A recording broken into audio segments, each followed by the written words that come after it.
یه رازی توی زندگی همه ما هست، یه چیزی که مثل زنجیر نامری ما رو بسته نگه می‌داره. فرقی نمی‌کنه کجا زندگی کنی، چه شغلی داشته باشی یا چقدر پول توی جیبت باشه. تا وقتی این راز رو ندونی، هیچ وقت طعم آزادی واقعی رو نخواهی چشید. کارل یونگ، یکی از بزرگترین روانشناسان تاریخ، این راز رو سالها پیش فاش کرد. اما بیشتر مردم هنوز خوابند و نمیدونن چرا زندگیشون پر از تکرار اشتباهات، شکست‌های عاطفی، ترس‌ها و احساس پوچی شده. واقعیت اینه که خیلی از ما فکر میکنیم زندگیمون دست خودمونه، اما در اصل بیشتر تصمیم‌هایی که میگیریم از جای میاد که اصلاً بهش آگاه نیستیم.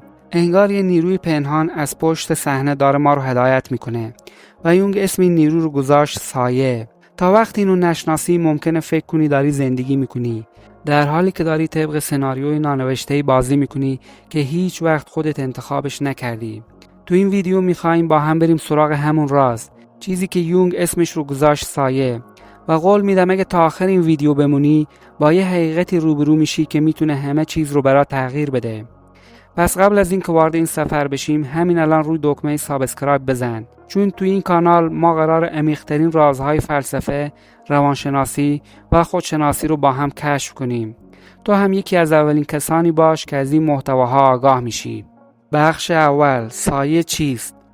یونگ میگفت ما فقط اون چیزی نیستیم که به بقیه نشون میدیم.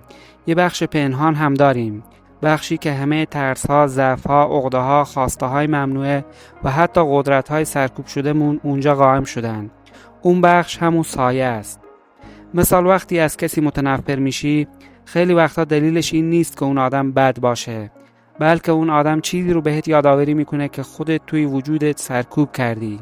مثلا کسی که خیلی بهش بر میخوره وقتی یکی مغرور رفتار میکنه، معمولا خودش یه غرور سرکوب شده داره، چون جامعه، خانواده یا حتی خودش بهش گفته تو نباید اینجوری باشی، و حالا هر وقت اون ویژگی رو توی بقیه میبینه منفجر میشه.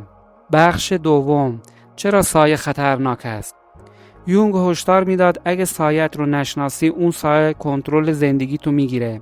یعنی به جای اینکه تو تصمیم بگیری، ناخودآگاه تصمیم میگیره، و اینجوریه که آدم‌ها بارها و بارها توی روابط مشابه شکست میخورن یا همیشه به سمت شغل‌های میرن که ازشون متنفرن. مثال، یک نفر ممکنه همیشه جذب آدم‌های سرد و بی‌عاطفه بشه. چرا؟ چون سایه‌اش پر از احساساتیه که هیچ وقت باهاشون مواجه نشده. سایه مثل یک هکره. تا وقتی پسوردتو ندادی کاری باهات نداره، ولی وقتی بهش بی‌توجهی میکنی هک میکنه و کل سیستم زندگی تو میریزه به هم.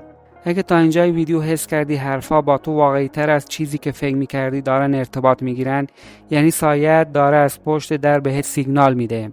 پس همین الان سابسکرایب کن و زنگوله رو فعال کن، چون قراره تو ویدیوهای بعدی یاد بگیریم چطور قدم به قدم با سایه روبرو بشیم. بخش سوم، چطور با سایه روبرو شویم؟ یونگ معتقد بود راه آزادی نیست که از سایه فرار کنیم، چون هرچی بیشتر ازش فرار کنی قوی تر میشه. تنها راه روبرو شدنه. راهکارها: خودآگاهی و نوشتن. هر وقت از کسی متنفر میشی یا چیزی توی بقیه اذیتت میکنه، سریع یادداشت کن، این سرنخ سایه توه. پذیرش بدون قضاوت. یونگ میگفت باید یاد بگیری با تمام تاریکی ها دست بدی، یعنی بپذیریشون. تو انسانی با همه ضعف‌ها و قدرت‌ها. تبدیل انرژی تاریک به قدرت. خیلی از هنرمندها، نویسنده‌ها و رهبران بزرگ دنیا با روبرو شدن با سایه‌شون تونستن انرژی سرکوب شده رو تبدیل به خلاقیت و قدرت کنن. یونگ یه جمله معروف داره: تا وقتی ناخودآگاه رو آگاه نکنی، اون زندگی تو رو هدایت میکنه و تو اسمش رو میذاری سرنوشت. بخش چهارم، آزادی واقعی یعنی چی؟ آزادی واقعی از نظر یونگ این نیست که هیچ قانونی نباشه یا هیچ محدودیتی وجود نداشته باشه. آزادی واقعی یعنی تو دیگه برده ترس‌ها، عقده‌ها و سایه‌هات نباشی. یعنی توی انتخاب‌ها، روابط و آیندت خودت پشت فرمون باشی. آزادی واقعی یعنی بتونی خودت باشی، بدون اینکه ترس از قضاوت یا شکست بخواد دست و پاتو ببنده. راز آزادی همینجاست، شناخت و پذیرش سایه. یونگ میگفت خیلی از ما فکر میکنیم آزادیم، ولی در اصل مثل عروسک‌هایی هستیم که نخهامون توی دست سایه مونه. آزادی واقعی وقتی اتفاق میفته که اون نخها رو ببری و آگاهانه زندگی کنی. یعنی به جای اینکه واکنش نشون بدی، انتخاب کنی. به جای اینکه از ناخودآگاه دستور بگیری، خودت به ناخودآگاهت فرمان بدی. اینجاست که دیگه نه آدم‌ها، نه شرایط و نه گذشته‌ات نمیتونن کنترلت کنن. این یعنی آزادی. خب الان تو این ویدیو فهمیدیم چرا یونگ میگفت تا وقتی این راز رو ندونی هیچ وقت آزاد نمیشی.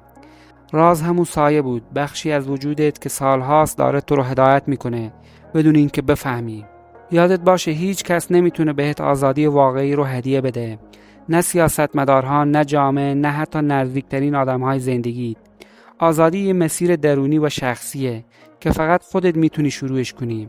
وقتی سایه‌ات رو بشناسی تازه میفهمی که قدرت واقعی همیشه درون خودت بوده و از اون لحظه به بعد دیگه هیچ چیز بیرونی نمیتونه تو رو شکست بده. اگه میخوای بیشتر درباره سایه و رازهای فلسفه یونگ بدونی، همین الان سابسکرایب کن، چون تو ویدیوهای بعدی میریم عمیق‌تر سراغ این که چطور سایه‌مون رو مهار کنیم و چطور ازش قدرت بسازیم. لایک و کامنت یادت نره و به هم بگو تو فکر میکنی سایه خودت چیه؟